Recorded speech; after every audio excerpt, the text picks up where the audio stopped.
रजनी दीदी, आपको इस तरह से नेहा से बात नहीं करनी चाहिए थी। ये घर जितना हमारा है उतना बहू का भी है। जब हमारे मेहमान आ सकते हैं तो बहू के रिश्तेदार भी आ सकते हैं। आप तो देख रही हैं मेरी बहू हर रिश्ते को कितना मान देती है। मेहमानों की आव भगत में कोई कसर नहीं रखती। बहू को इस घर में आए 10 साल हो गए हैं। इस बीच आप लगभग 7-8 बार यहाँ आ चुकी है। बहू आपकी हर सुविधा का बराबर ध्यान रखती है। हंसता चेहरा लिए आपकी हर मांग को पूरा करती है। कभी भी उसने मुंह नहीं बनाया, ना ही हमसे किसी बात की शिकायत की। 62 वर्षीय सुरेखा ने अपनी 60 वर्षीय ननद रजनी से कहा, आज जब बहू की बहन और जीजा जी का 2 दिन के लिए यहाँ आना हुआ, 10 साल में पहली बार, वो भी ट्रीटमेंट के लिए, तो आपने बहू को उसके बहन बहनोई के ऊपर किया गया खर्च गिनवा दिया। आपने उससे पूछा कि कितना खर्च कर दिया बहन के ऊपर। बाहर से नाश्ता मंगवाया, लंच में पनीर बनाया, डॉक्टर के पास ले गए, रात को मॉल घुमाने ले गए, डिनर बाहर करवाया। अरे ये सब कहना क्या शोभा देता है भला। हमारे यहाँ पहली बार आए वो लोग, वो भी सिर्फ 2 दिन के लिए। क्या हम उनकी मेहमान नवाजी में इतना भी नहीं कर सकते? आप तो बुआ सास हैं, आपकी भी तो कितनी सेवा करती है बहू। आपका जो खाने का मन करता है आपके लिए बनाती है। आपकी किसी बात का उल्टा जवाब नहीं देती। अरे आपके पैसे तो खर्च नहीं करवा रही तो आपको क्या परेशानी हुई? मैंने तो अब तक बर्दाश्त किया, सब सह लिया, पर अपनी बहू को सहने नहीं दूंगी। आपकी इस आदत की वजह से कहीं बहू आपसे कतराने ना लगे। 62 वर्षीय सुरेखा ने अपनी 60 वर्षीय ननद रजनी से कहा, मैंने ऐसा क्या कह दिया जो आप मुझे इतना सुना रही हैं भाभी? बहू के लिए आप अपनी ननद का अपमान कर रही हैं। अगर भैया को पता चला कि आपने मुझे इतना सुनाया है तो आपके लिए आफत आ जाएगी। देख रही हूं मैं, बहू को बहुत छूट दे रही है। बुआ सास आई हुई है और बहू किटी में गई है। शाम की चाय मुझे कामवाली के हाथ की पीनी पड़ी। मैंने बहू से कहा भी कि तुम किटी में चली जाओगी तो शाम की चाय कौन बनाएगा? तो तुम्हारी बहू ने कहा, मैं चाय बनाकर जाऊंगी, आप लोग बाद में गर्म कर लीजिएगा, या मम्मी बना देंगी। कामवाली कमला भी चाय अच्छी बना लेती है। बताओ, पहले से बनी चाय दोबारा से गर्म करके पीने को कह रही थी। भाभी, बहुत ढील दे रखी है आपने बहू को, देखना पछताओगी। रजनी जी ने कहा, रजनी दीदी, हमें हमारी बहू से कोई परेशानी नहीं है। वो आपको तो पूरा मान सम्मान दे रही है ना। आप 10-15 दिन के लिए आई है, आराम से रहिए। बेकार में घर में कलह का वातावरण पैदा ना कीजिए, सुरेखा जी ने स्पष्ट लहजे में कहा। रजनी जी का मुंह बन गया। गुस्से में वो अपने कमरे में चली गई। सुरेखा जी अच्छे से जानती थी अब रजनी जी का अगला कदम क्या होगा। सुरेखा जी के पति सुरेश जी शाम की सैर करके घर लौटते हैं। सुरेखा, गर्मा गर्म समोसे लेकर आया हूँ, रजनी को पसंद है ना? कहाँ है रजनी? इस वक्त तो वो बाहर हॉल में बैठी टीवी देखती रहती है। बुलाओ उसे, और समोसे के साथ दही चटनी और मिर्चाई है, छोटा सा प्याज काट लेना। सुरेश जी ने कहा, दीदी आपके भैया समोसे लाए हैं, चलिए बाहर आ जाइए। सुरेखा जी ने डरते हुए कहा। वो आने वाले तूफान को भांप चुकी थी। नहीं खाना मुझे, नहीं करवानी कोई खातिरदारी। अपने पति से कहकर कल की तत्काल टिकट करवाकर यहां से चली जाऊंगी मैं। रजनी जी गुस्से में बोली, क्या हुआ, कोई बात हुई है क्या? सुरेश जी कमरे में आते हुए बोले, भैया अब तो भाभी को मेरा यहाँ आना, आपकी बहू से कुछ पूछना, उससे कुछ कहना पसंद नहीं।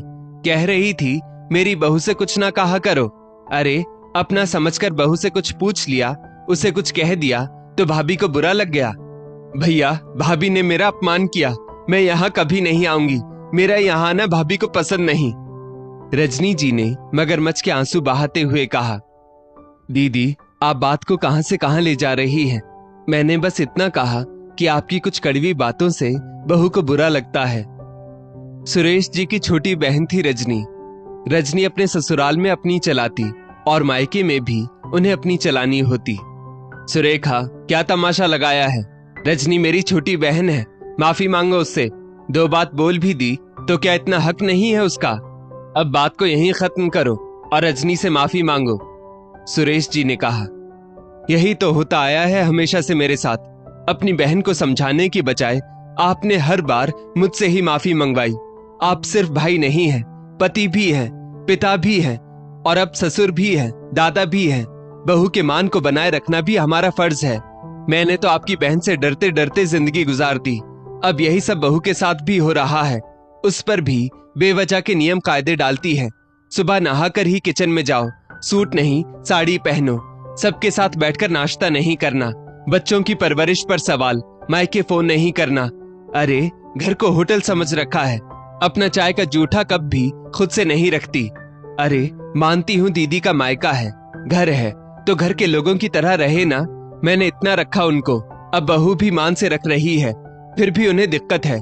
इसी शहर में देवर जी का परिवार भी रहता है। एक टाइम के खाने के अलावा रजनी दीदी को वहां नहीं बुलाया जाता, क्योंकि वो सब दीदी के स्वभाव से परिचित हैं।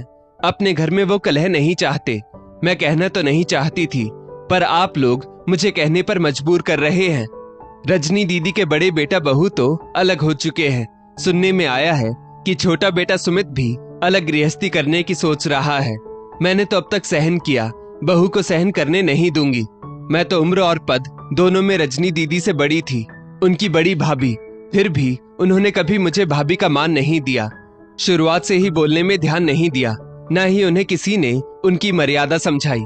सासू माँ को भी हमेशा मेरे खिलाफ भड़काती थी। जाने कितनी ही बार हम पति पत्नी के बीच झगड़े भी लगवाए। अरे छोटी बहन है, पर भाभी पर हुक्म चलाने से बाज नहीं आती थी। आपको याद है रजनी दीदी शादी से पहले हमें कभी अकेला नहीं रहने देती थी। कभी भी बाहर घूमने जाने का प्रोग्राम बनाओ तो हमेशा साए की तरह हमारे साथ आती थी। एक बार मेरे जन्मदिन पर अपनी खुशी से मेरे लिए आप एक सुंदर सा पर्स लाए थे। आपने ये बात घर में किसी को नहीं बताई। शायद आप अपनी माँ और बहन की फितरत पहचानते थे, पर पता नहीं कैसे ये बात रजनी दीदी को पता चल गई। तब भी इन्होंने कितना हंगामा किया था। अब घर में चोरी छिपे चीजें आने लगी हैं। भैया पत्नी के आने से बहन को भूल गए। मेरे लिए भी आपको पर्स लाना चाहिए था। शर्म नहीं आती भाभी चोरी छिपे सामान मंगवाने में? रजनी दीदी ने तब यही कहा था। अब नई नई शादी हुई है, ऐसे में पत्नी को अपनी खुशी से छोटा सा उपहार तो दे सकता हूँ। तुम्हें भी तो कितनी बार गिफ्ट दिए हैं। तुम तो सामान खरीदने के लिए जब जी चाहे पैसे मांगती हो, और मैं दे भी देता हूँ। पत्नी को उपहार दिया तो इसमें इतना क्या हंगामा करना? आपने रजनी दीदी से कहा था। घर में सबने आपको गलत ठहराया। देशद्रोही जैसी हालत हो गई थी आपकी। हम पति पत्नी से कोई ठीक से बात नहीं करता था। एक छोटी सी बात रबड़ की तरह खिंचती चली गई। आप थोड़ा मेरे पक्ष में बोलते तो रजनी दीदी कहती, भाभी के आते भैया की जबान चलने लगी, भाभी ने हमारा भाई छीन लिया। आखिर घर का माहौल ठीक रखने के लिए आपने मेरा साथ देना ही छोड़ दिया, क्योंकि आपको सिर्फ घर का बड़ा बेटा और भाई बनकर ही रहना था। माँ जी तो रजनी दीदी के बहकावे में आकर मुझसे खराब व्यवहार करती ही थी। आप भी कहते थे कि रजनी की शादी हो जाएगी तो सब ठीक हो जाएगा। वक्त यूं ही चल रहा था। रजनी दीदी की शादी हो गई, पर उनका व्यवहार नहीं बदला। उनके मायके आने की खबर से ही मेरा दिल बैठ जाता। जितने दिन वो रहती, डर डर के मैं रहती, कहीं मेरी किसी बात से वो नाराज ना हो जाए, घर में कलह ना कर दें, पति पत्नी के बीच झगड़ा ना लगा दें। उनकी हर बात पर मैं अपमान का घूंट पीकर रह जाती। आज तक उन्हें अपना पर्सनल कमरा चाहिए होता है, तो भी हमारे बेटा बहू खुशी खुशी बच्चों को अपने साथ सुला लेते हैं और बच्चों का कमरा रजनी दीदी को दे देते। पर अब बच्चे भी बड़े हो रहे हैं, क्या अब भी पर्सनल कमरा मांगने की जरूरत है? बच्चों को अपने साथ नहीं रख सकती रजनी दीदी? बस अब बहुत हुआ। अभी भी हमारी गृहस्थी में उनकी दखल अंदाजी मौजूद है। कल ही कह रही थी मुझसे, भाभी घर के काम के लिए कामवाली को हटा दो, इतने पैसे खर्च करके बहू लाई हो, उसी से काम करवाओ। बहू हमारे साथ बैठकर खाना क्यों खाती है? उससे कहा करो पहले से रोटी बनाकर ना रखा करे, हमें गर्म रोटी बनाकर दिया करे, हमारे खाने के बाद ही खुद खाना खाए। बहू से कहा करो कहीं बाहर जाती है तो चाय नाश्ता खाना घर के सारे काम करके जाया करे। मैंने कहा जब हाथ पैर चल रहे हैं, 3 टाइम का खाना अच्छे से खा रहे हैं, घूम रहे हैं, तो हर काम के लिए बहू को क्यों आवाज लगाई जाए? खुद से भी कुछ काम किए जा सकते हैं जिससे हम भी स्वस्थ रहे और बहू के ऊपर अनावश्यक भार ना पड़े। मेरा इतना बोलना था कि आपकी बहन नाराज हो गई। कहावत है, मेहमान भगवान समान होते हैं। मेहमान की प्रसन्नता से घर में लक्ष्मी का वास होता है, पर मेहमान का भी धर्म होता है कि वो मेजबान को ज्यादा तकलीफ ना दे, ज्यादा नखरे ना करे, कमियों को नजरअंदाज करे। अब मुझसे आपकी बहन की दखल अंदाजी और उनका तीखा बर्ताव सहन नहीं होता। मैं चाहती हूँ कि हमारी बहू खुशी खुशी रजनी दीदी की आवभगत करे, दिल से मान दे, ना कि किसी डर से उन्हें और रुकने का आग्रह करे, ना कि उनके जाने की प्रतीक्षा करे। इसके लिए दीदी को भी अपने स्वभाव में परिवर्तन लाना ही होगा। सुरेखा जी ने आज अपने मन की सारी बात पति से कह ही दी। इस बार सुरेखा जी ने सोच लिया था कि कुछ ना कुछ तो करना ही पड़ेगा। ऐसे काम नहीं चलने वाला। ननद रानी को बताना ही पड़ेगा कि उनके बर्ताव से उनके घर और मन की शांति भंग होती है। सुरेश जी से भी अब आगे कुछ कहते ना बना, क्योंकि वो जानते थे उनकी पत्नी कह तो सही रही है, पर वो अहंकारवश मुंह बनाकर नाराज होकर अपने कमरे में चले गए। भैया, मैंने अपने बेटे से कहकर कल की तत्काल टिकट करवा ली है। 10 दिन रुकने के बाद रजनी दीदी ने कहा, पर इस बार किसी ने उनसे ज्यादा दिन रुकने का आग्रह नहीं किया।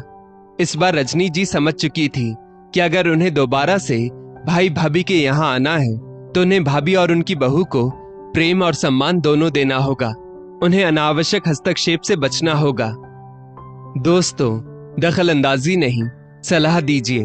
आपके व्यवहार से मायके वालों को दिल से कहना चाहिए कि तुम कब आओगे, ना कि अतिथि तुम कब जाओगे। इस स्टोरी को लेकर आपकी क्या राय है, नीचे कमेंट करके जरूर बताइएगा। और ऐसी ही और भी बेहतरीन वीडियोस के लिए हमारा पेज जरूर फॉलो करें। धन्यवाद।